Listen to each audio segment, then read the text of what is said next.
Баршаңызға сәлем қыздар, бүгін біз баклажаннан рулет жасайтын боламыз. Керекті ингредиенттерді мен описаниеге жазып қойдым. Ең алдымен баклажанымызды жуып, жақсылап, жұқа етіп турап аламыз. Су құйылған ыдысымызға баклажандарды салып шығамыз. Және де үстіне бір қасық тұз себеміз.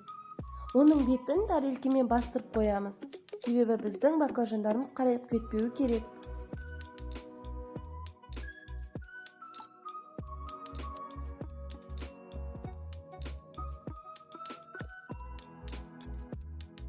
Қуырар алдын баклажанымызды жұмыртқаға малып алуымыз керек.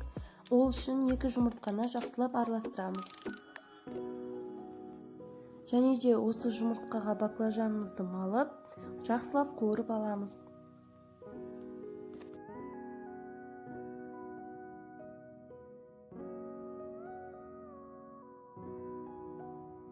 Міне біздің баклажанымыздан осындай су шығуы қажет. Оны төгіп тастаймыз.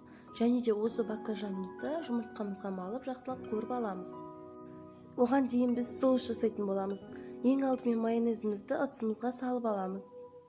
Және де сарымсағымызды үккіштен өткізіп, екеуін бірге жақсылап араластырып аламыз.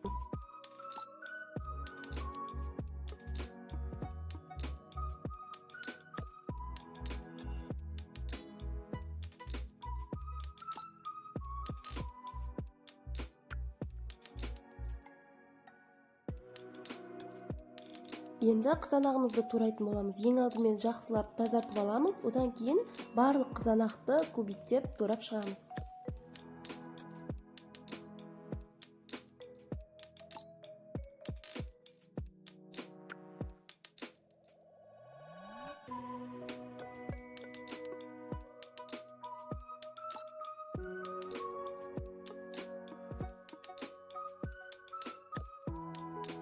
Енді қуырылған баклажандарымызға майонез жағып, оның үстіне қызанақ қойып, рулетімізді жасайтын боламыз.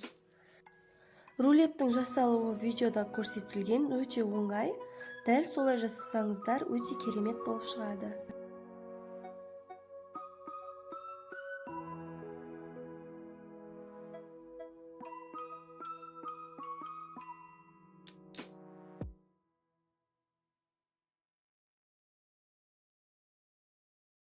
Біздің рулеттеріміз дайын, өте дәмді болып шықты. Жасап көруге кеңес беремін. Сіздермен болған Мадина. Каналға тіркеліп, лайк басып кетуді ұмытпаңыздар.